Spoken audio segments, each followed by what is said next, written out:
Hello guys, আমার বোনের বিয়ের অ্যালবাম অনেক আগে এসেছে, আমি আগেও দেখেছি। তো ভাবলাম যে আজকে আপনাদের সাথে একটু শেয়ার করে দিই, মানে আপনাদেরকে একটু দেখিয়ে দিই আমার বোনের অ্যালবামটা কি দারুণ হয়েছে। আগেকারগুলো কিন্তু কেমন টাইপের হতো, মানে ফটো বের করে কেউ ভি নিয়ে যেত, আর এখনগুলো এইচডি টাইপের হয়েছে। ফটোগুলো খুব এইচডি খুব দারুণ, দেখেও তো বুঝতে পারছেন। তা আজকে এই অ্যালবামটা বের করে বোনকে কিন্তু খুব মিস করছিলাম। বিয়েতে খুব এনজয় করেছি, আবার খুব কান্নাকাটিও হয়েছে।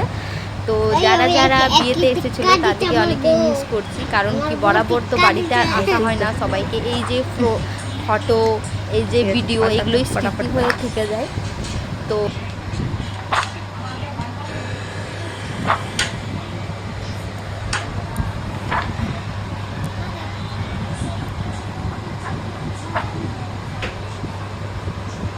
যে দিদিটা আমার বোনকে বিয়েতে সাজিয়েছিল, সেই দিদিটা খুব দারুণ মেকআপ আর্টিস্ট, খুব ভালো।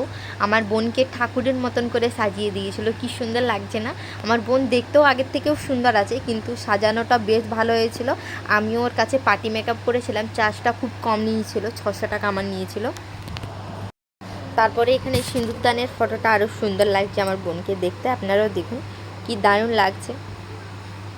একদম মা দুর্গার মতো দেখাচ্ছে, চোখগুলো আমার বোনের সত্যি খুব সুন্দর আছে। এখানে বিদায় লাস্ট।